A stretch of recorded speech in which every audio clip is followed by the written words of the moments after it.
আলা ওয়া ইন্না লিকুল্লি মালিকিন হিমা, আলা ওয়া ইন্না হিমাল্লাহি মাহারিমুহু।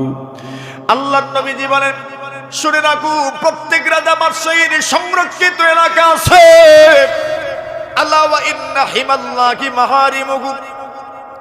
আপনার নবী আমার নবী বলেন, শুনে রাখো, আলা ওয়া ইন্না হিমাল্লাহি মাহারিমুহু। আল্লাহর সংরক্ষিত জমিন হচ্ছে, আল্লাহর সংরক্ষিত বিষয় হচ্ছে যে সমস্ত বিষয় থেকে আল্লাহ পাক মানুষকে বারণ করেছেন, যেগুলো হারাম করেছেন, সেই বিষয়গুলো, সেই জিনিসগুলোই হচ্ছে আল্লাহর নিষিদ্ধ এলাকা।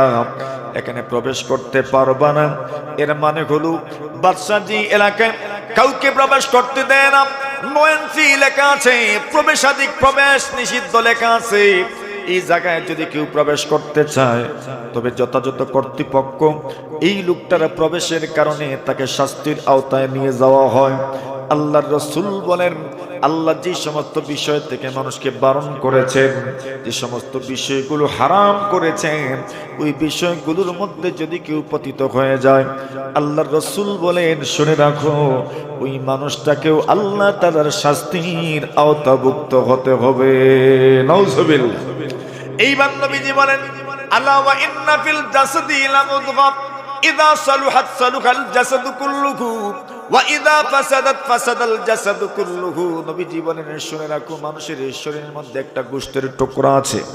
এই গোশতের টুকরা যদি সঠিক পথে পরিচালিত হয়, তবে তার পুরোটা বডি কিন্তু সঠিক পথে পরিচালিত হবে। আর ওই গোশতের টুকরার মধ্যে যদি পছন্দ যায়, নবীজি বলেন, তবে তার পুরাটা শরীরের মধ্যে পছন্দ হবে। সাহাবীরা প্রশ্ন করার আগে নবীজি পরিষ্কার করে দিলেন, ওই গোশতের টুকরার নাম হচ্ছে আলা ওয়াহিয়াল কলব। ওই গোশতের টুকরার নাম হচ্ছে মানুষের দিল। সুবহানাল্লাহ। দিল বুঝেন না আপনারা? দিল মানে হৃদয়, মানুষের অন্তর। এই অন্তরটা হচ্ছে সেই গোশতের টুকরা। এই অন্তর যদি ভালো হয়, সুন্দর হয়, অন্তর যদি স্বচ্ছ হয়, ফ্রেশ হয়, তার পুরোটা বডি আল্লাহর পথে পরিচালিত হবে, ঠিক না? আর যদি অন্তরে বেশকম থাকে, তবে এই মানুষ সঠিক পথে চলবে, এটার কোনো রাস্তা নাই, এটার কোনো সুযোগও নাই। এজন্য এই মানুষের দিল মানুষের শরীরের জন্য রাজধানী। আল্লাহর বান্দা কত সুন্দর করে বলেছেন, সালহাতু সঙ্গে বুদি দিল খারাশ, আজ মোরা এক জামানে খাকে বাস। আল্লাহর বান্দা বলেন, কি হয়ে গেল আমার? সালহাতু সঙ্গে বুদি দিল খারাশ। আল্লাহর বান্দা বলেন, আল্লাহর জমিনে বৃষ্টি হয়, বৃষ্টি হওয়ার পরে তো জমিনের মধ্যে ঘাস উৎপাদিত হয়।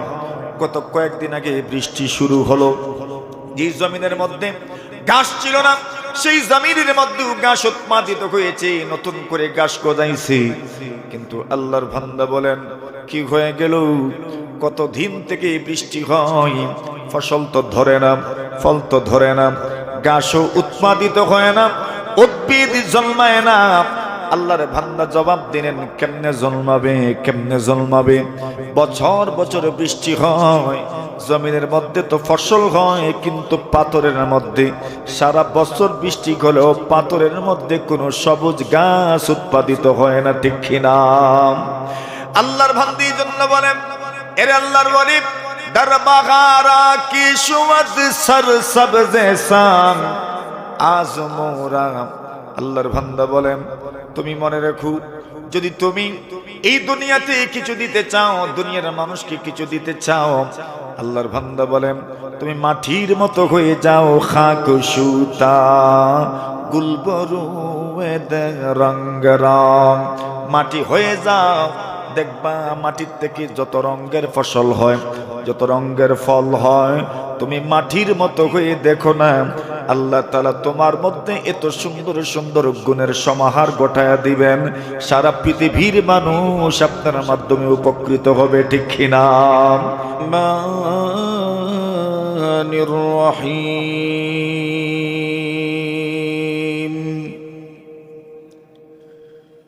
الذين يأكلون الربا لا يقومون إلا كما يقوم الذي يتخبطه الشيطان من المس ذلك بأنهم قالوا إنما البيع مثل الربا وأحل الله البيع وحرم الربا فمن جاءه موعظة من ربه فانتهى فله ما سلف وأمره إلى الله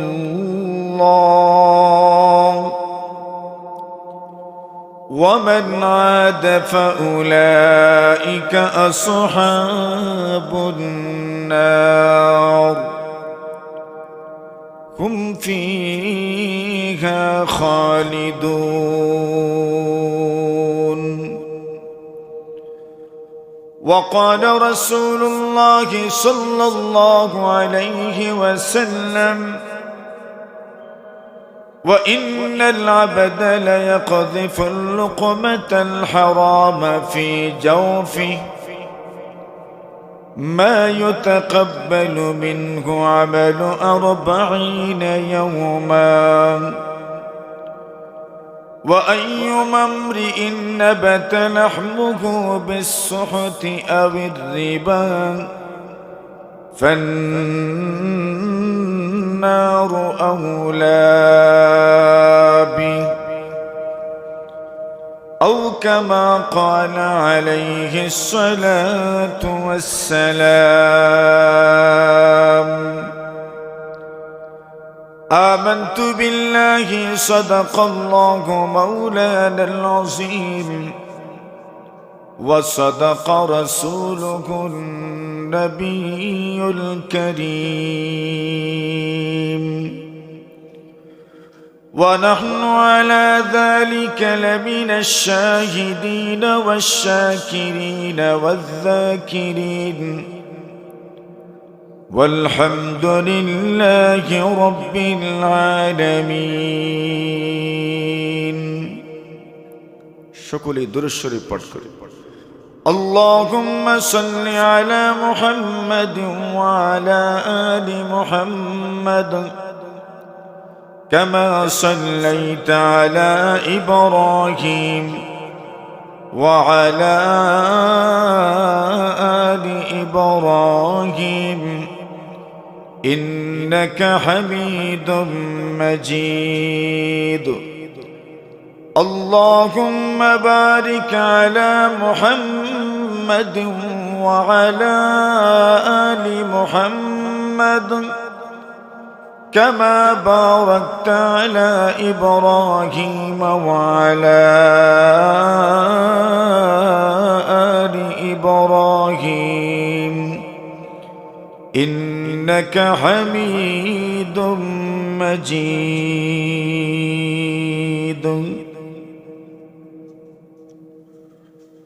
ঐতিহ্যবাহী জনপদ পাগলা যুব সমাজের উদ্যোগে আয়োজিত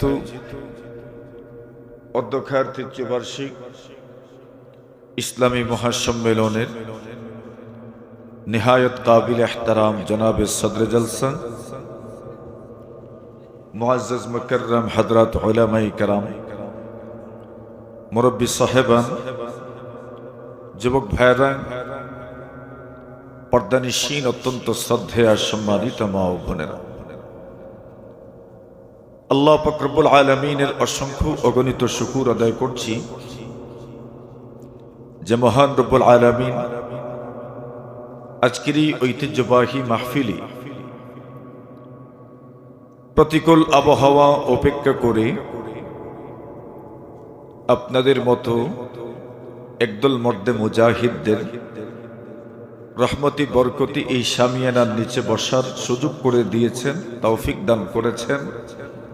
এজন্য আমরা প্রত্যেকেই মহান রবের দরবারে কালিমাত শুকরের নজরানা পেশ করছি। আমরা সকলেই পড়ি আলহামদুলিল্লাহ। ঈদের পরের দিনই মাহফিল, এই আনন্দ ঘন মুহূর্তে ঈদানন্দ বাগাবাগি করার একটা সুযোগ তৈরি হলো। খুশি না আপনারা? সবাই খুশি? একটু হাসি নিয়ে তো বলবেন খুশি যে। আমি তো চেহারার দিকে তাকায় মনে হয় না আপনারা খুশি আছেন। সবাই খুশি? হাতটা তুলেন দেখি কারা খুশি। মাশাআল্লাহ, আলহামদুলিল্লাহ, কবুল করো। তা আপনারা আমাদেরকে যেভাবে অভ্যর্থনা জানাচ্ছেন না, আমাদের তো মনে হয় না মুখ দিয়ে যা বলছেন বাস্তবে যে তাই। জানি না আপনাদের এদিকের সিস্টেম কি এরকমই যে মাহফিল এইভাবে ফাঁক জায়গা করে রাখে, এরকমই রাখে? আল্লাহ মাশাআল্লাহ, বারাকাল্লাহ। সামনে সকল আমরা দেখিনি একটু আপনাদেরকে, একটু কাছে বেড়ে। যদি এরা আমাদেরকে যাওয়ার সুযোগ করে দিত তো আমরাই চলে আসতাম আপনাদের কাছে।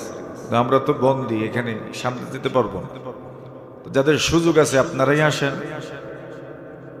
মাশাআল্লাহ, ওই এখনো উঠলেন না যে যারা বসছেন, যে যেভাবে বসছেন। মাশাআল্লাহ, আল্লাহ বরকত দান করুক। আমিন। মাশাআল্লাহ, একটা সৌন্দর্য তো থাকার দরকার। আপনারা এত কষ্ট করে আসলেন, ঈদের পরের দিনই অত্যন্ত ভাব গাম্ভীর্যতাপূর্ণ পরিবেশে আপনারা রহমতি বরকতি শামিয়ানের নিচে জড়ো হয়েছে। এটা আমাদের জন্য অনেক বড় একটা প্রাপ্তি। যারা এই মাহফিলের আয়োজন করে তারা এটাই চান যেন আমাদের শ্রোতারা, আমাদের বড়রা, আমাদের মুরব্বীরা, আমাদের সমবয়সী যারা আছে তারা যেন আসে, সুন্দর করে বসে।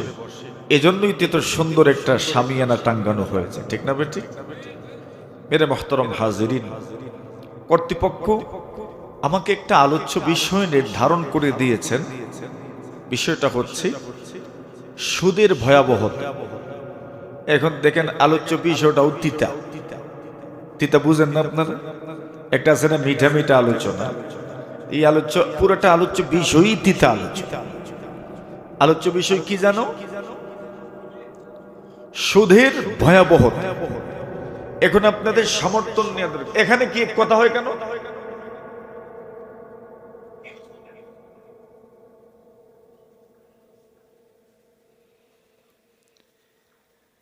সুদের ভয়াবহতা, আসলে তো সুদের মধ্যে শুধু ভয়াবহতাই আছে। সুদের মধ্যে কোনো শান্তি নেই, সফলতা নেই, সার্থকতা নেই। সুদের মধ্যে যা আছে নিছক ভয়াবহতা। সে বিষয়গুলো আলোচনার জন্য আমাকে বলা হয়েছে। আপনাদের ধৈর্য কুলাবে তো? সবার মাশাআল্লাহ হিম্মত আছে, শক্তি আছে, মনের বল আছে। আল্লাহ তৌফিক দান করুন। এই বিষয়গুলো কেন আলোচনা হওয়া দরকার? আপনার অনেক মানুষ সুদের আলোচনা শুনলে বড় কষ্ট হয়, কেউ রাগান্বিত হয়, কেউ ক্রোধান্বিত হয়। পর্দার আলোচনা শুনলে অনেক মায়েরা বিরাগ বাজন হয়।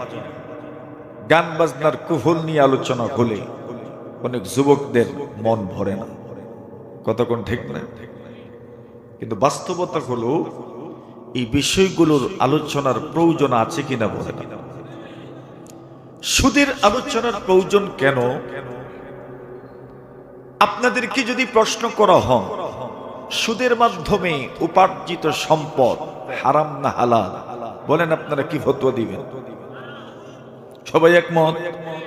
এই ফতোয়ার উপর একমত তো সবাই? সুদের মাধ্যমে উপার্জিত সম্পদ হারাম না হালাল? হারাম। এবার বলেন হারামের মধ্যে সুফল না কুফল? কুফল। আর হালালের মধ্যে সুফল। হালালের মধ্যে কি সুফল, হারামের মধ্যে কি কুফল?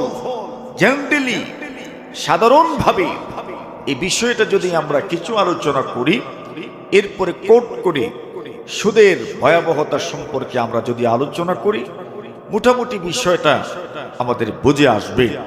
সুদের সামাজিক এবং শাস্ত্রীয় পরিভাষায় সুদ কাকে বলে এর একটা নিরপেক্ষ বিশ্লেষণ অত্যন্ত সহজভাবে আপনাদের সামনে তুলে ধরার চেষ্টা করা হবে। আল্লাহ যেন আমাদেরকে অত্যন্ত ধৈর্যের সাথে ইখলাসের সাথে আমলের নিয়তে কথাগুলো বলার ও শোনার তৌফিক দান করেন, আমিন। নবীজি বলেন, কোন মানুষ যদি হালাল খায় তবে তার জন্য আল্লাহ কি উপকার রেখেছেন। নবীজি বলেন, মান আকালাল হালালা 40 ইয়াওমান নাওয়ারাল্লাহু কলবা। আল্লাহর হাবিব বলেন, কোন মানুষ যদি 40 দিন পর্যন্ত হালাল খেতে পারে, 40 দিন মানে চিল্লাপ সমপরিমাণ যদি কেউ হালাল খেতে পারে, অভ্যস্ত হয়ে যায়। কোন মানুষ যদি 40 দিন পর্যন্ত কোনো আমল করে নাই, এটা তার জন্য যেন একটা চিল্লা হয়ে গেল। আর একটা চিল্লা মানে মানুষের অভ্যস্ত হয়ে যাওয়া। নবীজি বলেন, মান আকালাল হালালা 40 ইয়াওমান, কোন মানুষ যদি 40 দিন পর্যন্ত হালাল খেয়ে নেই, আল্লাহ তার জন্য কি পুরস্কার রেখেছেন। নবীজি বলেন, নাওয়ারাল্লাহু কলবা, মহান আল্লাহ পাক তার অন্তরটাকে আলোকিত করে দেন। জোরে বলেন, অন্তর আলোকিত হয়ে যাওয়া।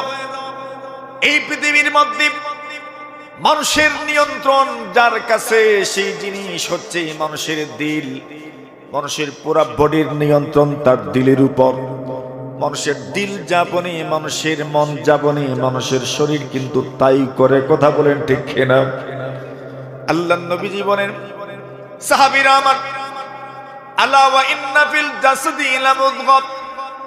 আল্লাহর নবীজি বলেন, শুনে রাখো, প্রত্যেকটি মানুষের বডির মধ্যে একটা গোশতের টুকরা আছে। হাদিসের পূর্বের অংশটাও শোনার দরকার। রাসূল বলেন, সাহাবীরা আমার, ইন্নাল হালালা বাইয়িনুন ওয়াল হারামা বাইয়িন।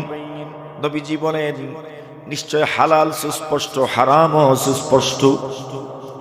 এই দুনিয়ার মধ্যে আল্লাহ তাআলা যত জিনিসকে হারাম করেছেন, সুস্পষ্টভাবে হারাম ঘোষণা করেছেন। যত বিষয়কে আল্লাহ হালাল ঘোষণা করেছেন, সুস্পষ্টভাবে হালাল ঘোষণা করেছেন। আল্লাহর নবীজি বলেন, ওয়া বাইনাকুমা মুশতাবিহাত।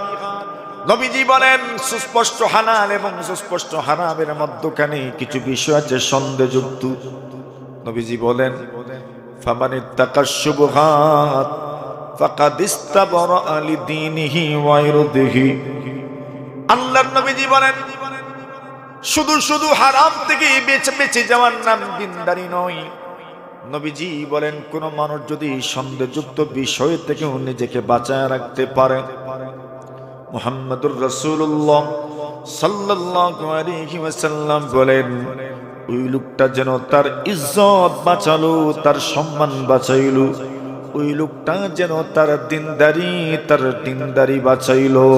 সুবহানাল্লাহ। এরপর নবীজি বলেন, ওয়ামান ওয়াকা ফিশ শুবহাত ওয়াকা ফিল হারাম।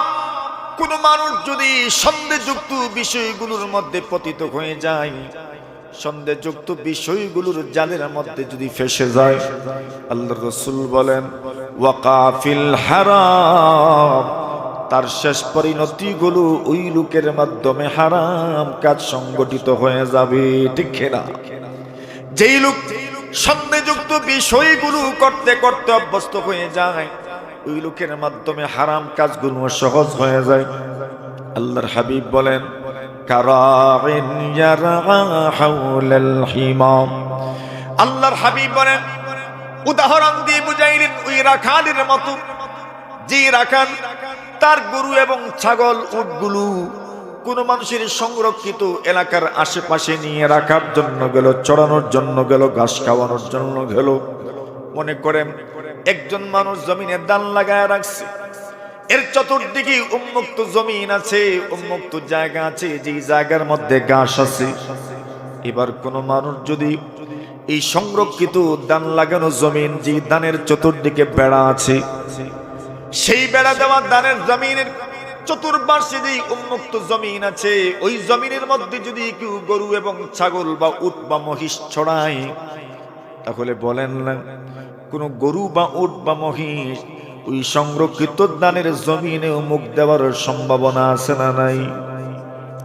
আল্লাহর হাবিব বলেন, সন্দেহযুক্ত বিষয়ের মধ্যে যারা পতিত হয়ে যায় সেই লোকের উদাহরণ ওই রাখালের মতো, যে রাখাল একটা সংরক্ষিত জমিনের পাশে তার ছাগলগুলো চড়ানোর জন্য যায়।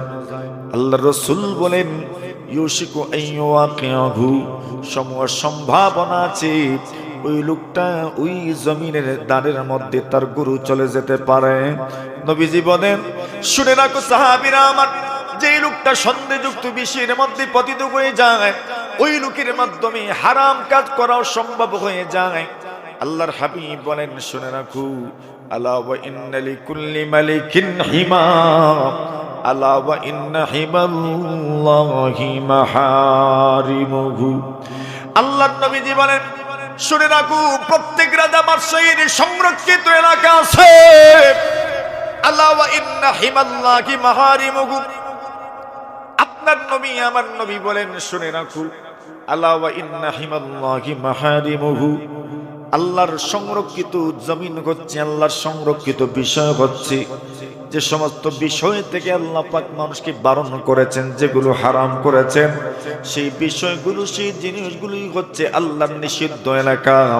এখানে প্রবেশ করতে পারবা না, এর মানে হলো বাদশা যে এলাকায় কাউকে প্রবেশ করতে দেয় না, 9 ইঞ্চি লেখা আছে প্রবেশাধিক, প্রবেশ নিষিদ্ধ লেখা আছে।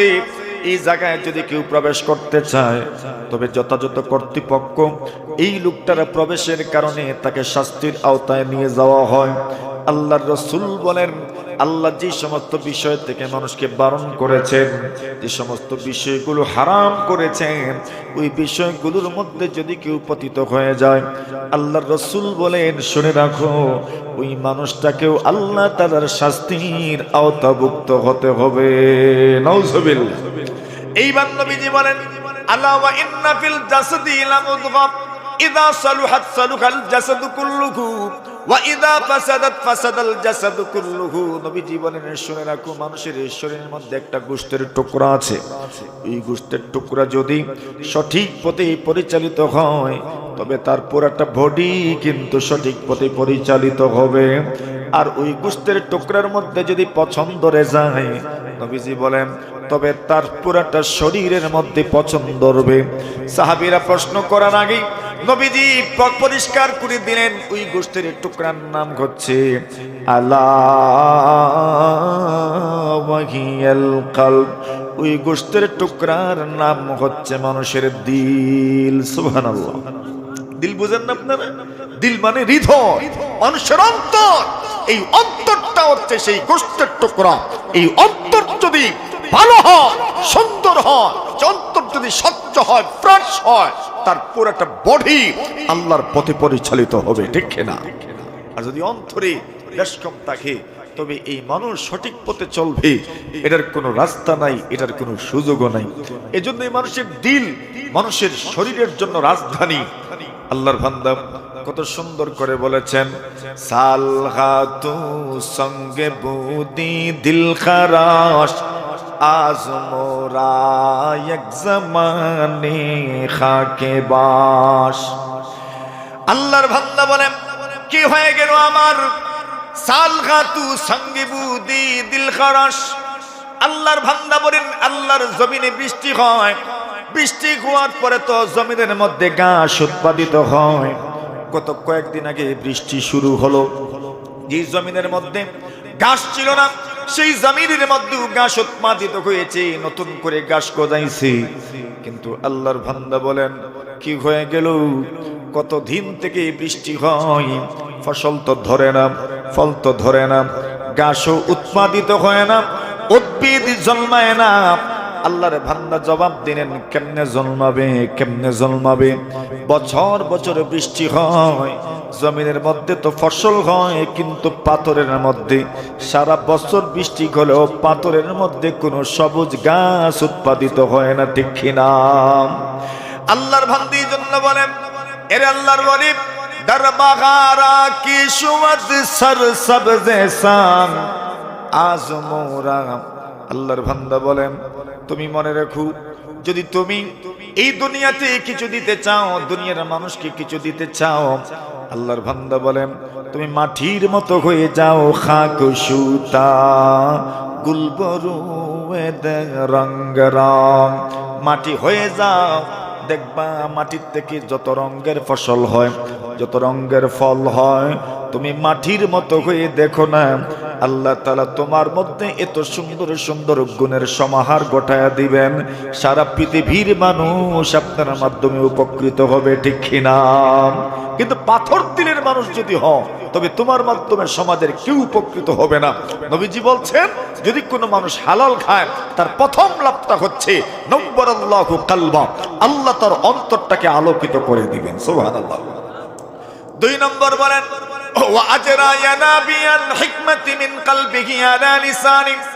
আল্লাহর হাবিব বলেন যে মানুষ 40 দিন পর্যন্ত হালালে অভ্যস্ত হয়ে যাবে, রাসূল বলেন আল্লাহ তাআলা তার জবানটা জ্ঞান বিজ্ঞান হিকমত ইলম মারিফতের ঝর্ণা দ্বারা বানায় দিবেন।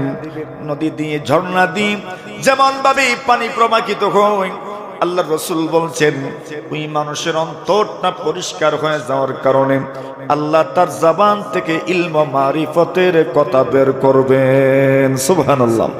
3 নম্বরে নবীজি বলেন মান আকালা তাইয়্যিবা ওয়া আমিলা ফি সুন্নতি ওয়া আমিরান নাসু বাওয়াইকাহু দাখালাল জান্নাহ। আল্লাহর রাসূল বলেন কোন মানুষ যদি আমার সুন্নতের উপর আমল করনেওয়ালা হয়ে যায়, কোন মানুষ যদি এমন ভাবে জীবন যাপন করে যে সমাজের মানুষ তার অনিষ্ট থেকে নিরাপদ থাকে, তার জবানের মাধ্যমে কাউকে কষ্ট দেয় না, তার হাতের মাধ্যমে কাউকে কষ্ট দেয় না, তার ব্রেইনের মাধ্যমে, তার জ্ঞানের মাধ্যমে, তার বুদ্ধি বিবেকের মাধ্যমে কাউকে কষ্ট দিল না, তার সম্পদের কারণে ক্ষমতার অপব্যবহার করে অথবা ইলমের কারণে কোনো মানুষকে কষ্ট দিল না, আল্লাহর নবীজি বলছেন ওয়াকানা তাইয়্যিবা, এবং সে হালাল খাইতে যদি অভ্যস্ত হয়ে যায়, রাসূল বলেন দাখালাল জান্নাহ, মারা যাবে আর মহান আল্লাহর জান্নাতের মেহমান হয়ে যাবে। হালালের 3 নম্বর প্রভাব। 4 নম্বর প্রভাব, রাসূলুল্লাহ সাল্লাল্লাহু আলাইহি ওয়াসাল্লাম বলেন, এই হাদিসটা বর্ণনার আগে এই হাদিসের একটা প্রেক্ষাপট যেটা, সেই প্রেক্ষাপটটা তুলে ধরার দরকার। আব্দুল্লাহ ইবনে আব্বাস রাদিয়াল্লাহু তাআলা আনহুমা এই হাদিস বর্ণনা করেছেন। কষ্ট হচ্ছে আপনাদের? আমার কথা বুঝেন তো আপনারা? মাশাআল্লাহ, খুশি তো আপনারা? আনন্দের সাথে বসছেন তো? আলহামদুলিল্লাহ। হযরত আব্দুল্লাহ ইবনে আব্বাস, নবীজির চাচাতো ভাই আব্দুল্লাহ ইবনে আব্বাস রাদিয়াল্লাহু তাআলা আনহুমা, উনি নিজে বর্ণনা করছেন, একদিন আমরা নবী আকরাম সাল্লাল্লাহু আলাইহি ওয়াসাল্লামের মজলিসের মধ্যে উপস্থিত ছিলাম। এমন সময় আল্লাহর রাসূল কোরআনে মাজিদের একখানা আয়াত তিলাওয়াত করলেন, ইয়া আইয়ুহাল্লাযীনা আমানু কুলু মিনাত তাইয়্যিবাতি ওয়া আমালু সালিহা। আল্লাহ বলছেন নবীরা, আল্লাহ বলছেন ঈমানদারেরা, আল্লাহ বলছেন হে লোক সকল, তোমরা আল্লাহর জমিনের পবিত্র জিনিস তোমরা ভক্ষণ করো। আল্লাহর বান্দা নবী জান্নাতের সুসংবাদ প্রাপ্ত সাহাবী সাদ ইবনে আবি ওয়াক্কাস রাদিয়াল্লাহু তাআলা আনহু এই মজলিসে উপস্থিত ছিলেন। উনি দাঁড়ায় গেলেন আর বললেন, ইয়া রাসূলুল্লাহ, আমার জন্য দোয়া করেন, আল্লাহ যেন আমাকে মুস্তাজাবুদ দাওয়া বানায়া দেন। সুবহানাল্লাহ। আল্লাহ যেন আমাকে এমন একটা পর্যায়ে নিয়ে যান, আমি যেই দোয়া করি সেই দোয়া যেন কবুল হয়ে যায়। সুবহানাল্লাহ বলেন। ছিলেন তো হযরত শাইখে বালিয়া রাহমাতুল্লাহি আলাইহি, ওনার পীর হযরত নূরউদ্দিন গওহরপুরী রাহমাতুল্লাহি আলাইহি, ওনার পীর হযরত হোসেন আহমদ মদনী নওয়ারাল্লাহু মারকাদা মুস্তাজাবুদ দাওয়া ছিলেন, যেই দোয়া করতেন সেই দোয়া আল্লাহ কবুল করেন। তো সাদ ইবনে আবি ওয়াক্কাস নবীজির কাছে দরখাস্ত করেছেন, ইয়া রাসূলুল্লাহ, আমার জন্য দোয়া করুন, আল্লাহ যেন আমাকে মুস্তাজাবুদ দাওয়া বানায় দেন, দোয়া করলেই যেন দোয়া কবুল হয়। আল্লাহর হাবিব বলেন, ইয়া সাদ, আমি তোমার জন্য দোয়া করি, তোমাকে মুস্তাজাবুদ দাওয়া বানায় দিলাম। আমি তোমার জন্য দোয়া করলাম আর তুমি এমন পজিশনে পৌঁছে গেলে এর মাধ্যমে শুধু তোমার লাভ হলো, তোমার উপকার হলো, তুমি ফায়দামন্দ হলে, তুমি উপকৃত হলে। কিন্তু আমার অন্য কোন উম্মত এর মাধ্যমে তো উপকৃত হবে না। আমার সকল উম্মতের জন্য উন্মুক্ত করে দিলাম। আল্লাহ রাসূল বলেন, সাআদ রে, আমি তোমাকে একটা আমলের কথা বলে দিচ্ছি, তুমি যদি আমল করো তুমি এমন পজিশনে পৌঁছে যাবে, তোমার পরবর্তী আর কেউ যদি আমল করে তারাও এই পজিশনে পৌঁছে যাবে। নবীজি বলেন, আতিবে মাতাআমাক তাকুন মুস্তাজাবাদ দাওয়া। আল্লাহর হাবিব বলেন, তুমি তোমার খাদ্য হালাল বানায় নাও, হালাল খাদ্য খাওয়ার জন্য অভ্যস্ত হয়ে যাও। নবীজি বলেন, যে দোয়া করবা প্রতিটা দোয়া আল্লাহ কবুল করে নিবেন।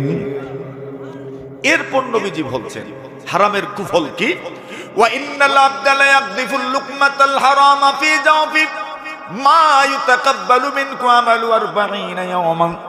আল্লাহর হাবিব বলেন, কোন মানুষ যদি এক লুকমা হারাম তার পেটের ভিতরে ঢোকায়, কথা বুঝেন তো? ওই লুকমা লুকমা বুঝেননি আপনারা? আপনাদের স্থানীয় ভাষায় কি বলে? শিখে যাই আমি কমপক্ষে আপনাদের এটা এক লঙ্কা। আচ্ছা, আল্লাহর হাবিব বলেন, ওয়া ইন্নাল আবদা লা ইয়াকযিফুল লুকমাতাল হারামা ফি জাফিহি। রাসূল বলেন, আমার কথা নয়, আপনাদের রাসূলের কথা, আপনাদের নবীজির কথা। হাবিব সাল্লাল্লাহু আলাইহি ওয়াসাল্লাম বলেন, কোন মানুষ যদি এক লুকমা হারাম খাবার তার পেটের ভিতরে ঢোকায়, রাসূল বলছেন, মা ইউতাকাব্বালু মিনহু আমালু 40 ইয়াওমা। নবীজি বলেন, 40 দিন পর্যন্ত তার কোনো আমল আল্লাহর দরবারে কবুল হয় না। বলবেন না? ডর লাগলে না বলবেন, আরে ভয় লাগলে না বলবেন। নাউজুবিল্লাহ, এটা কোনো ট্র্যাডিশন না, এটা একটা দোয়া। নাউজুবিল্লাহর অর্থ কি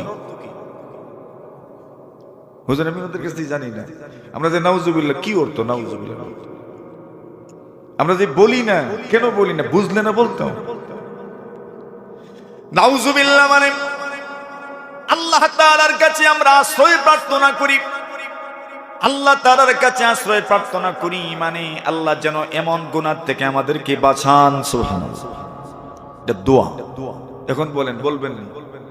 বলেন, জোরে বলেন। আল্লাহ তাআলা আমাদেরকে হেফাজত করুক, আমিন।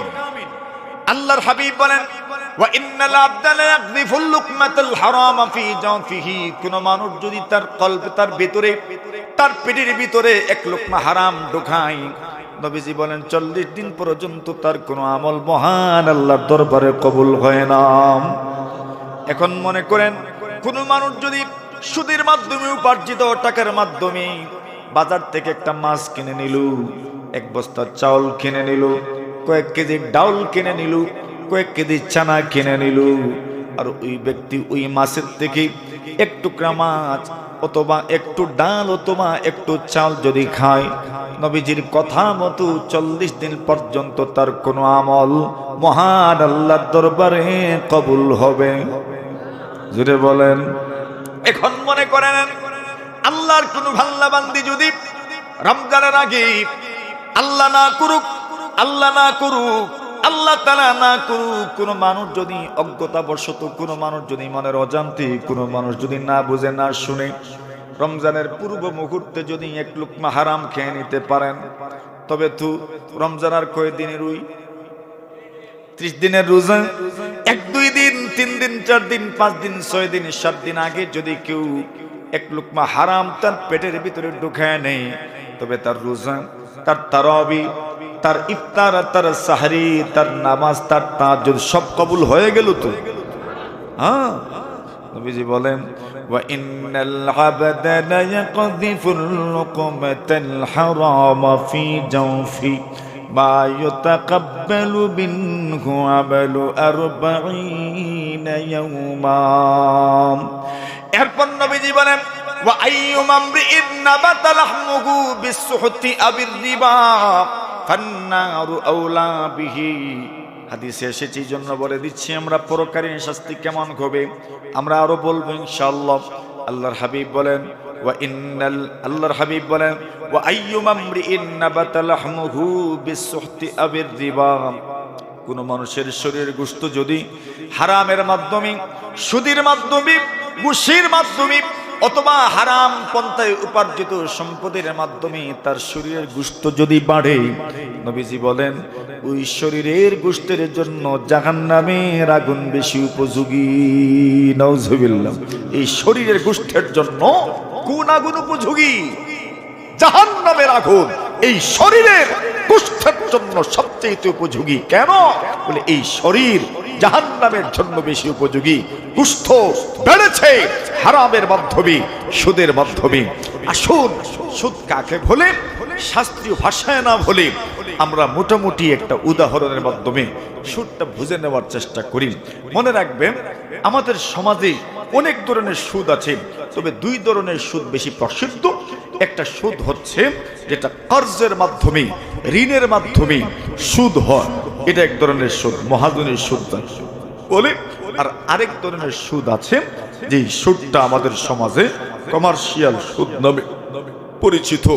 এই ধরনের সুদ সমাজে আসেনি, আছে কিনা এটা বোঝার জন্য আরেকটু সামনে যেতে হবে।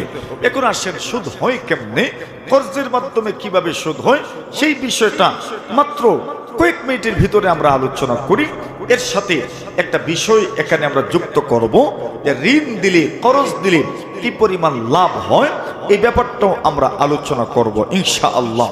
আমাদের সমাজ ব্যবস্থায় যখন ঋণ দেয় কোন মানুষ, এই সমাজের সর্বে সর্বা নয়, সমাজের ধনী গরিব সব মানুষই কোনো না কোনো ক্ষেত্রে, কোনো না কোনো ধাপে, কোনো না কোনো পরিস্থিতিতে অন্য মানুষের মুখাপেক্ষী হয়। আর আল্লাহ তাআলা কতৃভাবে এভাবেই সমাজটাকে রেখেছেন যাতে করে সমাজের সব মানুষ সওয়াবের অংশীদার হয়। সুবহানাল্লাহ। কেন? নবীজি বলেন, কোন মানুষ যদি অন্য কোন মানুষের প্রয়োজন পুরা করতে সহযোগিতা করে, আল্লাহর হাবিব বলেন তুমি তার প্রয়োজন পুরা করবা, আল্লাহ তোমার প্রয়োজনটা পুরা করে দিবে। আল্লাহর হাবিব বলেন, আনাস ইবনে মালিক রাদিয়াল্লাহু তাআলা আনহু বর্ণনা করেন, قال النبي صلى الله عليه وسلم رأيت, আল্লাহর হাবিব বলেন আমি দেখলাম, কখন দেখলাম, লাইলাতান উসরিয়া বি, যে রাত্রে আমি মেরাজে গেলাম, সেই মেরাজের রজনীতে আমি জান্নাত ভ্রমণ করেছি, জাহান্নাম ভ্রমণ করেছি। জান্নাতে কি দেখেছেন তার বিশদ বর্ণনা দিয়েছেন, জাহান্নামে কি দেখেছেন তার বিস্তারিত বিবরণ তুলে ধরেছেন। আমি ওই দিকে যাব না, শুধু ওই কথাটা আমাদের আলোচনার সাথে সম্পৃক্ত, এই জন্য বলছি। রাসূল বলেন আমি যখন জান্নাতে গেলাম, জান্নাত যখন দেখলাম, আমাকে যখন জান্নাত দেখানো হলো, রাসূল বলেন আমি জান্নাতের দরজার মধ্যে লেখা দেখেছি, রাআইতু লাইলাতান উসরিয়া বি মাকতুবান আলা বাবিল জান্নাহ ইন্নাস সাদাকাতা বিআশরি আমসালিহা। আল্লাহর হাবিব বলেন, সাহাবীরা আমার, আমি যখন মেরাজে গেলাম, জান্নাত ভ্রমণ করার সময় আমি লক্ষ্য করে দেখেছি জান্নাতের দরজার মধ্যে লেখা আছে, জান্নাতের দরজাগুলো কত বড়, জান্নাতের দরজাগুলো কত বড়। আল্লাহর হাবিব বলেন মা বাইনা মিসরাইন মিন মাসারিল জান্নাহ আরবাউনা বা। বুখারী শরীফের বর্ণনা, রাসূলুল্লাহ সাল্লাল্লাহু আলাইহি ওয়াসাল্লাম বলেন মা বাইনা মিসরাইন মিন মাসারিল জান্নাহ, নবীজি বলেন জান্নাতের বিশাল বিশাল দরজাগুলো কত বড় হবে। নবীজি বলেন জান্নাতের দরজাগুলো দুই পাটের দরজা হবে, দুটো পাটের মধ্যখানে কি পরিমাণ ব্যবধান থাকবে। নবীজি বলেন 40 বছর কোন মানুষ যদি চলাফেরা করে, 40 বছর পর্যন্ত কোন মানুষ যদি দৌড়াতে থাকে, হাঁটতে থাকে, ওই লোকটা যত দূর যেতে পারবে, জান্নাতের দরজা দুইটা পাটের মধ্যখানে এই পরিমাণ দূরত্ব থাকবে। সুবহানাল্লাহ। আল্লাহর নবীজি বলেন আমি সেই জান্নাতের দরজার মধ্যে লেখা দেখেছি ইন্নাস সাদাকাতা বিআশরি আমসালিহা, কোন মানুষ যদি সাদকা দেয় তবে 10 নেকি দান করা হয়।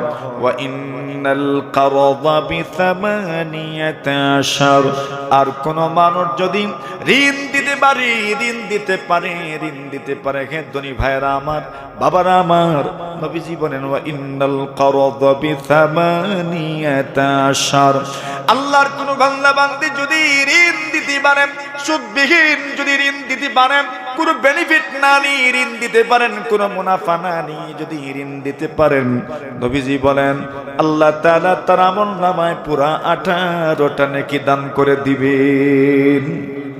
কতটা নেকি? জিবরিলকে রাসূল প্রশ্ন করলেন, ও জিবরিল আমিন, এখানে তো আমার মনে একটা সংশয় জাগে, প্রশ্ন জাগে। প্রশ্নটা হলো, ঋণ দিলে তো এটা ফেরত আনা যায়, কিন্তু কেউ যদি সদকা দেয় এটা তো কখনোই আর ফেরত আনা যায় না, নাকি? না যায়। ঋণ দিলে তো ফেরত আনা যায়। আচ্ছা, সময় মতো ফেরত আসুক বা দেরিতে আসুক, একটা সময় বা পুরোটা আসুক বা না আসুক, একটা অংশ তো ফেরত আনা যায়। কথা বলেন ঠিক না? আর পুরাটাও তো আসে, কিন্তু করজ দেওয়ার পরে তো ফেরত আসে ঋণ। আপনার যদি কেউ সদকা করে, দান করে, তো দান করার পরে তো ফেরত আনা যায় না। তবে তো নিয়ম মতো সদকার মধ্যে সব বেশি হবে, ঋণের মধ্যে কম হবে। কিন্তু আমরা দেখছি নবীজি বলছেন না, সদকার চাইতে কোনটা বেশি? ঋণের মধ্যে বেশি। আল্লাহর হাবিব বলেন, মা বালুল কারুদ ইয়া জিবরিল। আল্লাহর হাবিব বলেন, জিবরিল আমিন, ঋণের মধ্যে সওয়াব বেশি, করজের মধ্যে সওয়াব বেশি, সদকার চাইতে ঋণের মধ্যে সওয়াব বেশি। কারণ কি? জিবরিল আমিন জবাব দিলেন, আল্লাহর নবীজি গো, আপনি যে প্রশ্ন করেছেন প্রশ্নটা আমি বুঝেছি, কিন্তু সদকার চাইতে ঋণের মধ্যে সওয়াব কেন বেশি রাখা হয়েছে জানেননি? আগু নবীজি, এই পৃথিবীর মধ্যে অনেক অনেক মানুষকে সদকা দেওয়া হয়, যে ব্যক্তির এই মুহূর্তে প্রয়োজন নাই এমন মানুষকেও কিন্তু সদকা দেওয়া হয়। কথা বলেন ঠিক কিনা? কেন? যাকে সদকা দেওয়া হচ্ছে ওই লোকটা স্বীকৃত গরিব, এলাকার মধ্যে একজন প্রসিদ্ধ মিসকিন মানুষ, এই জন্য তাকে দেওয়া হচ্ছে। অথচ যখন দেওয়া হচ্ছে এই মুহূর্তে তার প্রয়োজন নাও হতে পারে, এরপরেও কিন্তু তাকে সদকা দেওয়া হয়। কিন্তু যে ব্যক্তি ঋণ চায়, ওই ব্যক্তির এই মুহূর্তে প্রয়োজন, এই জন্যই কিন্তু ঋণ চাচ্ছে, এই জন্যই কিন্তু করজ চাচ্ছে। আল্লাহর হাবিবকে জিবরিল বলেন, আগু নবীজি, এই পৃথিবীর মধ্যে একজন ঋণদাতা আরেকজন মানুষকে এই মুহূর্তে যার প্রয়োজন, তাৎক্ষণিক তার প্রয়োজন, ওই প্রয়োজনটা সে পূরণ করতে সহযোগিতা করলো, কোনো বেনিফিট নিল না, কোনো মুনাফা নিল না, কোনো লাভ নিল না, তার জমানো টাকা পয়সার মাধ্যমে অন্য কাউকে সহযোগিতা করলো। এজন্য বোনাস হিসাবে আল্লাহ পাক তার আমলনামায় 18টা নেকি দান করে দেন। সুবহানাল্লাহ। আর দুর্ভাগ্যবশত আমাদের সমাজ ব্যবস্থায় সুদ হয় ঋণের মাধ্যমে। কিসের মাধ্যমে? কেমনে হয়? যে যখন কেউ কারো কাছ থেকে ঋণ আনতে যায়, তখন যার কাছ থেকে ঋণ আনবে ওই ব্যক্তি শর্ত দেয়, আমি ঋণ দিতে পারবো একটা শর্তে, কখন ফেরত দিবেন তা উল্লেখ করেন। উল্লেখ করার পরে বলে আমাকে এত টাকা সাথে করে দিতে হবে। আর ওই দেওয়াটাকে শুদ্ধ ভাষায় তো সুদ বলে, কিন্তু গ্রাম্য ভাষায় লাভ বলে। আপনাদের দেশে কি বলে আমি জানি না। লাভই কর, সুদও বলে, এটা আছেও। আল্লাহ মাফ করুক, আমিন বলে। আল্লাহ মাফ করুক, আমিন বলে। তাহলে এখন এটা উদাহরণের মাধ্যমে বুঝাই দিই। মনে কর, এখন ঋণের মধ্যে কি লাভ বুঝছেন তো না? বুঝেন না? কি লাভ? ঋণ দিলে সদকার চাইতে বেশি নাকি কোন জায়গায়? ঋণে। আল্লাহর হাবিব আরেক হাদিসের মধ্যে বলেন, কোন মানুষ যদি ঋণ দেয়, যত টাকা আপনি ঋণ দিবেন, যতদিন মেয়াদের জন্য ঋণ দিবেন, নবীজি বলছেন, মনে করেন 1000 টাকা আপনি সদকা আপনি ঋণ দিলেন, 1 মাস মেয়াদে। কত মাস? নবীজি বলছেন এই 1 মাসের প্রতিটা দিন আপনার আমলনামায় 1000 টাকা সদকা করার সওয়াব আল্লাহ দিবেন।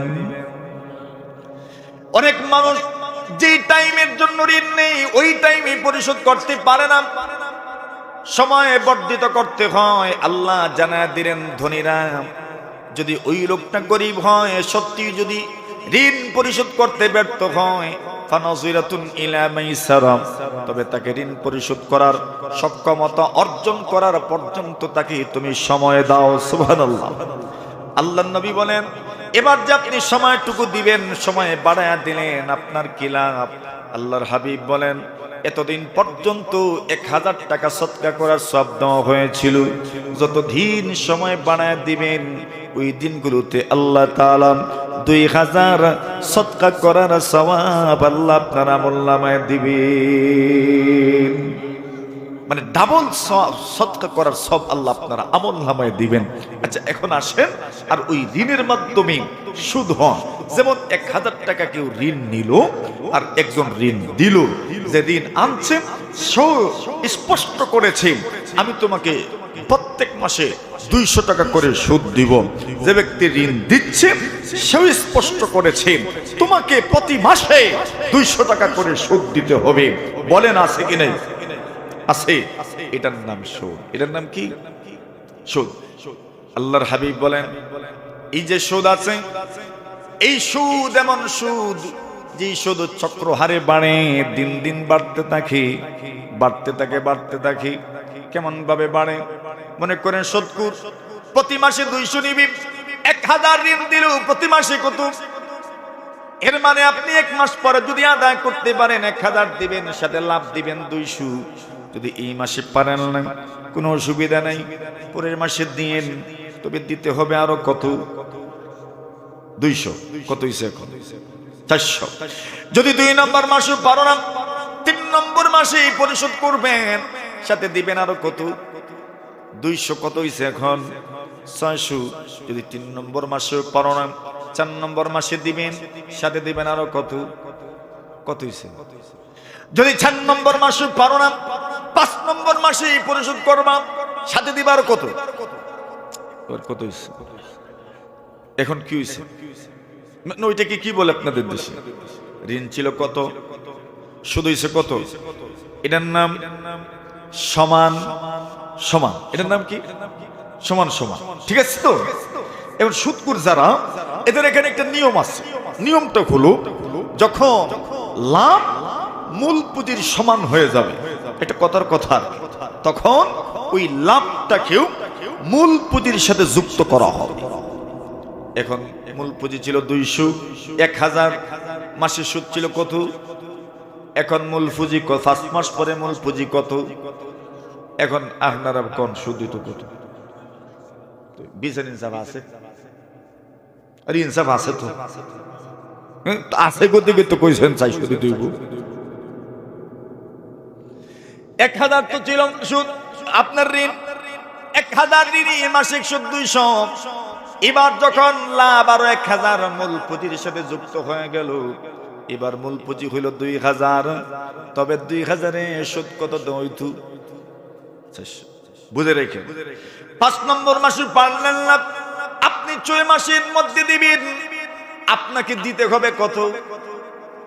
আরো 400 দিবেন। যদি পারেন না 6 নম্বর মাসে, 7 নম্বর মাসে দিবেন, আরো দিবেন কত? 400। যদি পারেন না 7 নম্বর মাসে, 8 নম্বর মাসে দিবেন, আরো 400 দিবেন, 1200। যদি পারেন না 8 নম্বর মাসে, 9 নম্বর মাসে দিবেন, বাড়বে আরো কত? 1600। যদি 9 নম্বর মাসে পারেন না 10 নম্বর মাসে দিবেন, দিবেন আরো কত? কত হইছে? 2000। 2000 হইছে। এবার বলেন ঋণ ছিল 1000, প্রথম 5 মাসে সুদ হলো 1000, এরপরের 5 মাসে সুদ হলো আরো। এবার এই 4000 10 মাসের মধ্যে 4000 টাকা হয়ে গেল। 1000 হলো ঋণ আর বাকি 3000 হলো সুদ। ঠিক কিনা? বুঝছেন তো? এবার আল্লাহর কোরআনের একটা আয়াত শুনুন। ইয়া আইয়ুহাল্লাযীনা আমানু লা তাকুলুর রিবা আযআফাম মুযাফা। আল্লাহ বলেন ইমানদারদেরকে আল্লাহ ডাক দিয়েছেন। আজকে এই ফুল ঐতিহ্যবাহী ফুলপুরের পাগলার মধ্যে যারা জমা হয়েছে, আমরা কি ভাই? ইমানদার। আলহামদুলিল্লাহ। আমরা কি? আল্লাহ আপনাকে ডাকছেন।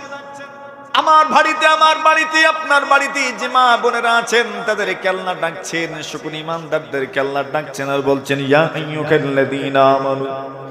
ইমানদার বন্ধু আমার, আপনি ব্যবসায়ী মানুষ নাকি আপনি মজদুর মানুষ, নাকি আপনি শ্রমিক মানুষ, নাকি আপনি কৃষিজীবী মানুষ, নাকি আপনি ড্রাইভার, নাকি আপনি প্রবাসী, নাকি আপনি দোকানদার, নাকি আপনি মাকানদার, নাকি আপনি ইজারাদার, আল্লাহ তা দেখেন নাই। আল্লাহ শুধু শুধু বলেছেন ইয়া আইয়ুহাল্লাযীনা আমানু, এরে ঈমানদারেরা, ঈমানদারেরা, লা তাকুলুর রিবা, সুদ খেও না, সুদ খেও না। সুদ তো কম হারাম, বেশি হারাম, কিন্তু সুদের সর্বনিম্ন একটা উদাহরণ রাসূল আল্লাহ দিচ্ছেন।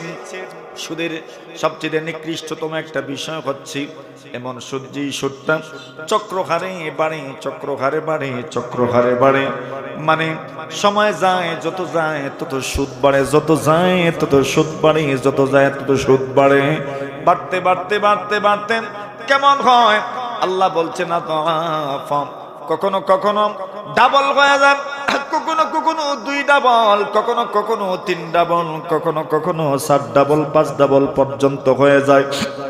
যেমন আমরা উদাহরণের মাধ্যমে বুঝতে পারলাম, মাত্র 10 মাসের মাথায় সুদ হয়ে গেছে কমপক্ষে 2 ডাবল দ্বিগুণ, ঠিক কিনা? কত গুণ হয়েছে? 4000 না 3000 তো সুদ, 3000 কি সুদ? তাহলে এখন বলেন 10 মাসে 1000-এর তুলনায় 3000 কত গুণ? কমপক্ষে তো 3 গুণ, আর না হয় 2 গুণ তো বলবেনই। এত গুণ সুদ বেড়ে গেল, চক্রহারে বাড়তে বাড়তে এতটুকু বাড়লো, এটাকে বলা হয় সর্বনিকৃষ্টতম সুদ। আর বিষয়টা এরকমই বাড়ে। এখন এটার সর্বশেষ পরিণতি কি? অনিবার্য পরিণতি কি? অনিবার্য পরিণতি হলো সুদ বাড়তে বাড়তে বাড়তে বাড়তে কিছু মানুষের জীবন এত দুর্বল হয়ে পড়ে, ওই মানুষটা সুদের যাত্রা করে পিষ্ট হয়, সুদের যাত্রা করে পিষ্ট হতে হতে সুদের কারণে এই পরিমাণ সুদ তার উপর বর্তায়, এই পরিমাণ ঋণের বোঝা তার মাথার উপর বড় হয়। শেষ পর্যন্ত ওই লোক যখন দেখে তার সহায় সম্পত্তি, তার যে জায়গা স্থাবর অস্থাবর সম্পত্তি আছে সবগুলো বিক্রি করলেও তার ঋণ পরিশোধ হবে না, সুদ পরিশোধ হবে না, শেষ পর্যন্ত এই লোকটা আত্মহত্যার পথ বেছে নেয়। অনেক ব্যবসায়ীরা আছে যাদের কাছে ব্যাংক সরাসরি আসে লোন দেওয়ার জন্য, আছে না? সরাসরি আসে লোন দেওয়ার জন্য, সে বিষয়ে সময় হলে কথা হবে, কথাগুলো অনেক লম্বা। এখন আসছেন সুদের একটা প্রকার আমরা বুঝতে পারলাম, সেটা হচ্ছে কি সুদ, ঋণের মাধ্যমে সুদ বাড়ে, যেটা আমরা এতক্ষণে বুঝতে পারলাম। আসেন এর সাথে একটা গুরুত্বপূর্ণ কথা আমরা যুক্ত করি। কথাটা হলো ঋণের মাধ্যমে যে সুদ হয়, এখানে শুধু সুদখোর যারা, এদের দায়িত্ব আছেই, এদের সাথে সাথে ঋণ গ্রহীতা যারা, এদের দায়ও আছে, নাই? এদের দায় নাই? নবীজি বলেন, ইমামে বুখারী রাহিমাহুল্লাহু তাআলা কাদাউদ দুজুন, ঋণ পরিশোধ করবেন, এই অধ্যায় এই ব্যাপারে হাদিস উল্লেখ করেছেন। নবীজি সাল্লাল্লাহু আলাইহি ওয়াসাল্লাম বলেন, মান আখাযা আমওয়ালান নাস ইউরিদু আদাআন আদাল্লাহু আন ওয়া মান আখাযা আমওয়ালান নাস ইউরিদু ইতলাফাহা আতলাফাহুল্লাহ। নবীজি বলেন, এই পৃথিবীর মধ্যে যত মানুষ অন্য মানুষের সম্পদ অন্যায়ভাবে গ্রাস করে, অন্যের সম্পদ যখন গ্রহণ করে, তার নিয়ত হলো সে পরিশোধ করবে না। আল্লাহর হাবিব বলেন, অন্যের সম্পদ নষ্ট করার জন্য আপনি নিয়ত করলেন, নবীজি বলেন তুমি তাকে নষ্ট করো নাই, আল্লাহ তোমাকে ধ্বংস করে দিবেন। নাউজুবিল্লাহ। এই সমাজে কিছু মানুষ আছে দোকান বাকি খায়, এর পরের সপ্তাহে এই দোকানের ফাঁস দিয়ে যায়। আছে না? এই লোকটা যে এখানে বাকি করলো, উদ্দেশ্য হলো মাইরা খাইব। আল্লাহর রাসূল বলছেন, আল্লাহ তোমাকে ধ্বংস করে দিবেন, তুমি মনে রেখো। কিন্তু যদি তুমি ঋণ গ্রহণ করার সময় তোমার দোকানে বাকি যখন তুমি করবে, তখন দাঁড় যখন আনবে, ওই সময় তোমার নিয়ত ছিল তুমি পরিশোধ করবে। আল্লাহর হাবিব বলেন, আদাল্লাহু আন, তুমি যদি পারো না, তোমার নিয়তের কারণে মহান আল্লাহ তোমাকে পরিশোধ করতে সহযোগিতা করবেন। তোমার আর আসতে কম, কে সহযোগিতা করবে? বুখারী শরীফের বর্ণনা। একটা ঘটনা বলবো, সুড়ো খুব লম্বা না, খুব সংক্ষেপেই বলবো আমি একটা ঘটনা।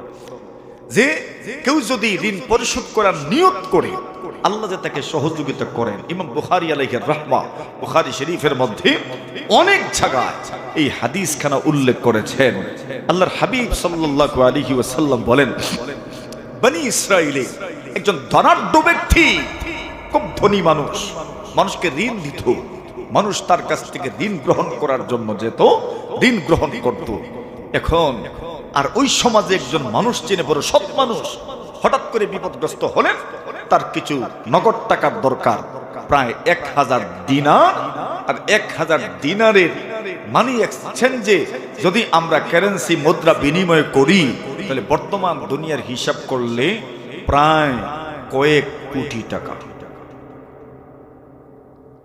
এত বিশাল পরিমাণ টাকা ঋণ আনার জন্য আল্লাহর বান্দা ঘর থেকে বের হয়েছে। প্রয়োজন পড়লে তো করতেই হবে। এখন ঋণ দেওয়ার মতো মানুষ এই অঞ্চলে নাই। লোকটা যেতে যেতে মধ্যখানে একটা নদী আছে, নদী পার হয়ে ওই পারের যে প্রসিদ্ধ মানুষ যিনি ঋণ দেন, ওই লোকের কাছে গেছে। সেখানে যাওয়ার পরে আল্লাহর বান্দাকে বললেন যে আমি একজন বিপদগ্রস্ত মানুষ, আমি এসেছি আপনার কাছ থেকে ঋণ নিব। জিজ্ঞাসা করলেন কি পরিমাণ? বলছেন 1000 দিনার। এমন ফিগার বলেছে চোখ কপালে উঠে যাওয়ার মতো। এত বিশাল পরিমাণ, বিশাল অঙ্কের একটা ঋণ। এই লোকটা এত সৎ ছিলেন, এত সজ্জন ছিলেন, এত হৃদয়বান ছিলেন। আল্লাহর বান্দা জিজ্ঞাসা করলেন, ভাই তুমি যে আমার কাছ থেকে ঋণ গ্রহণ করছো, সাক্ষী থাকবেন কে? সুবহানাল্লাহ। এখানে কি বুঝলাম আমরা? ঋণ দেওয়ার সময় কি রাখা? সাক্ষী রাখা, লিখেও রাখা। আমরা অনেকে একটা করি আর একটা করি না। আল্লাহর বান্দা বললেন, আল্লাহর ওলি গো, আমি আপনার কাছ থেকে ঋণ গ্রহণ করার জন্য এসেছি। ঋণ গ্রহণ করার যত প্রক্রিয়া, সেই প্রক্রিয়া কেমন হবে তা তো জানি না। সাক্ষী কাকে মানবো? আমাকে তো কেউ চেনে না, জানে না। এই দুনিয়াতে আমি কাকে সাক্ষী মানবো? আল্লাহর বান্দা বলেন, সাক্ষী না মানলে তো হবে না, কাউকে না কাউকে তো সাক্ষী মানতে হবে। আল্লাহর বান্দা বলেন, আল্লাহর ওলি গো, আপনি যদি আমার কথার সঙ্গে একমত হন, তবে আমি একটা প্রস্তাব দিচ্ছি। আপনার আমার এই লেনদেনের মধ্যখানে আমি আমার মহান আল্লাহকে সাক্ষী মেনে নিলাম। আল্লাহর বান্দা বললেন, দেখেন দুনিয়ার আইন আদালতে, দুনিয়ার কোর্টে, দুনিয়ার কোন মহাকামায় এই সাক্ষী কিন্তু চলে না। আল্লাহ তো সবার উপরে। কিন্তু ওই সজ্জন মানুষ, হৃদয়বান মানুষ বললেন, ঠিক আছে, তুমি যখন প্রস্তাব দিয়েছো আল্লাহ সাক্ষী হবেন, আমি মেনে নিলাম। মহান আল্লাহ তাআলাই সাক্ষী থাকবেন। সুবহানাল্লাহ। এইবার ঋণদাতা ব্যক্তি বললেন, আল্লাহর ওলি, সাক্ষী তো আল্লাহ হয়ে গেলেন। এইবার বলেন, আপনি ঋণ নিবেন এই পরিমাণ 1000 দিনার আপনি ঋণ নিবেন। যদি আপনি সময় মতো পরিশোধ করতে পারেন না, কার হায়াতের দৌড় কি পরিমাণ কেউ জানি না, কার হায়াত কি পরিমাণ থাকবে, কি পরিমাণ বাঁচবেন আপনিও জানেন না, আমিও জানি না। এবার বলেন, যদি আপনি মারা যান, অথবা যদি আপনি যেই মেয়াদে নিবেন ওই মেয়াদে যদি আদায় করতে আপনি অপারগ হয়ে যান, তবে আপনার পক্ষ থেকে আদায় করবেন কি? জামিনদারকে হবেন, কফিলকে হবেন, জিম্মাদারকে হবেন। সুবহানাল্লাহ। জোরে বলে। আল্লাহর বান্দা বলেন, আল্লাহর ওলি গো, এই ঋণ, এই লেনদেনের মধ্যখানে কে সাক্ষী হবেন? সাক্ষী তালাশ করার ব্যাপারে আমি যখন কোনো মানুষ এমন পেলাম না যে সাক্ষী হবেন, তবে বলেন না এই ব্যাপারটাতে সাক্ষী ছাড়া জামিনদার হবেন, কফিল হবেন, জিম্মাদার হবেন, এমন মানুষ আমি কোথায় বা খুঁজে পাবো? আল্লাহর বান্দা বলেন, আল্লাহর ওলি গো, আমি আপনার কাছে সবিনয়ে যার নাম পেশ করতে চাই। ইতিপূর্বে আমি সাক্ষী হিসাবে জানলাম, প্রস্তাব করেছি, মহান আল্লাহ তাআলা সাক্ষী হবেন, আমি এইবার আপনার সামনে প্রস্তাব করছি, আমি আমার আল্লাহকেই জামিনদার মেনে নিলাম। আল্লাহ জামিনদার, আল্লাহ আদায় করবেন আমার পক্ষ থেকে। আল্লাহর বান্দা বলে ঠিক আছে যাও, আল্লাহ জামিনদার। সুবহানাল্লাহ। কোন দিন দিবেন বলে তারিখ নির্ধারিত, আলামিয়াত, একটা নির্ধারিত তারিখে ঋণ পরিশোধ করবেন এই মর্মে একটা চুক্তিপত্র হলো। নির্ধারিত তারিখে ওই লোকটা ঋণ গ্রহীত ব্যক্তি ঋণ পরিশোধ করার জন্য 1000 দিনারের ব্যবস্থা করি উনি আসছেন, ঋণ পরিশোধ করবেন। মধ্যখানে নদী আছে, মনে আছে না? নদীর পারে আইসাই আটকা পড়ছেন, নদী পারাপারের কোনো ব্যবস্থা নেই। সকাল থেকে সন্ধ্যা পর্যন্ত নদীর পারে দাঁড়ানো, অপেক্ষা করছেন, খোঁজাখুঁজি করছেন, নদী পার হবেন। কোনো না কোনোভাবে একটা নৌযানের ব্যবস্থা যদি হয়ে যায়, একটা নৌকার ব্যবস্থা যদি হয়ে যায়, একটা লঞ্চের ব্যবস্থা যদি হয়ে যায়, কিন্তু কোনোভাবেই হচ্ছে না। আল্লাহর বান্দা সন্ধ্যা পর্যন্ত অপেক্ষা করছেন, আর ওদিকে ঋণ দাতা ব্যক্তি ঋণ পরিশোধ করা, ঋণ উসুল করার জন্য উনি এসেছেন নদীর পারে। আর সন্ধ্যা পর্যন্ত অপেক্ষা করেন, আর মনে মনে ভাবেন, আরে লোকটা করলো কি, লোকটা করলো কি? আল্লাহকে সাক্ষী মানলো, আল্লাহকে জামিনদার মানলো, আল্লাহর নাম নিয়ে লোকটা আমার সাথে ধোঁকাবাজি করলো, প্রতারণা করলো। এই লোকটা এত বড় গাদ্দার হবে আমি তো কল্পনাও করতে পারি নাই। আল্লাহর বান্দা ওইদিকে ভাবছে, আর এদিকে উনি ভাবছেন। আল্লাহর বান্দা শেষমেশ চিন্তা করলো কি আর করা যায়। আল্লাহর বান্দা দেখে নদীর উপর দিয়ে পানি দিয়ে ভেসে ভেসে একটা টুকরা আসছে, গাছের টুকরা। আল্লাহর বান্দা ওই গাছের টুকরা আটকালো, আর গাছের টুকরাটা আটকায়া আল্লাহর বান্দা গাছের ভিতরে, টুকরার ভিতরে একটা ছিদ্র করলো, আর একটা ছিদ্র কইরা আল্লাহর বান্দা 1000 দিনারের থলিটা ওই গাছের টুকরার ভিতরে ঢুকায়া দিল, আর একটা চিরকুট কাগজ লিখে দিল। কাগজটা হলো, ও আল্লাহর ওলি, আমি অমুক দিন আপনার কাছ থেকে 1000 দিনার আমি ঋণ এনেছিলাম, আর ওই 1000 দিনার ঋণ পরিশোধ করার জন্য আজকে আমি নদীর পারে এসেছিলাম, কিন্তু ঋণ পরিশোধ করব। আমি যে আপনার কাছে আসব, আমি নৌযান পাই নাই, আমি নৌকা পাই নাই, আমি কিচ্ছুই পাই নাই। এজন্য আমি ওই 1000 দিনার ওই গাছের টুকরার ভিতরে ঢুকায়া দিলাম। যদি আপনি পেয়ে যান তাহলে ধারণা করিয়েন, যেই আল্লাহকে আমি ঋণ পরিশোধ করার জন্য জামিনদার হিসাবে সাব্যস্ত করে আল্লাহকে আমি ঋণ পরিশোধের জন্য জামিনদার মেনেছিলাম, সেই মহান আল্লাহ আমি না, সেই আল্লাহ আপনার কাছে আমার পক্ষ থেকে ঋণ পরিশোধ করে দিয়েছে। নবীজি বলছেন, কেউ যদি ঋণ পরিশোধের পাক্কা নিয়ত রাখে, আল্লাহু আনহু, আল্লাহ তাআলা তার ঋণ পরিশোধ নিজের পক্ষ থেকে করে দিবেন। আল্লাহ সুযোগ করে দিবেন, সহযোগিতা করবেন, সাহায্য করবেন। তাহলে সুদের একটা প্রকারের কথা গেল, সুদের একটা কুফলের আলোচনা আমরা করলাম। সুদের আরেকটা কুফল কি? রাসূলুল্লাহ সাল্লাল্লাহু আলাইহি ওয়াসাল্লাম বলেন, সুদ এমন একটা বিষয়, যে বিষয় আল্লাহ তাআলা কোরআনে মাজিদের মধ্যে এর বিশদ বিবরণ তুলে ধরেছেন। নবীজি হাদিস শরীফের মধ্যে এর বিশদ বিবরণ তুলে ধরেছেন। নবীজির একটা স্বপ্নের ব্যাখ্যা এসেছে হাদিস শরীফের মধ্যে। নবীজি নিজে এই স্বপ্নটা উম্মতের সামনে তুলে ধরেছেন। রাসূলুল্লাহ সাল্লাল্লাহু আলাইহি ওয়াসাল্লাম বলেন, একদল মানুষকে আমি একটা নদীর মধ্যে সাঁতার কাটতে দেখলাম, যেই নদীটা ছিল রক্তের নদী, যেই নদীটা ছিল পুজের নদী। নবীজি বলেন, আমি লক্ষ্য করে দেখলাম, ওয়ালা শাতিইন নাহার রাজুলুন, নদীর পারে একজন মানুষ দাঁড়িয়ে আছে, ওই লোকের কাছে অনেকগুলো পাথর আছে। আমি তাকায়া দেখলাম, ওই সাঁতারু ব্যক্তি যখন ওই নদীর কিনারায় উঠতে চায়, ফারামার রাজুলু বিফাজারিন ফিহি, ওই নদীর পারে থাকা ব্যক্তি তার হাতে থাকা পাথর দিয়ে ওই সাঁতারু ব্যক্তির মুখের মধ্যে আঘাত করে লোকটা আবার নদীর মধ্যখানে চলে যায়। এভাবেই চলছে, এভাবেই চলমান। আমি জিবরিলকে প্রশ্ন করলাম, মান হাউলা, এরা কারা? জিবরিল আমিন জবাব দিলেন, এরা হচ্ছে সুদকুর। সুদকুরদেরকে আল্লাহ এই শাস্তি প্রদান করছেন। নাউজুবিল্লাহি মিন যালিক।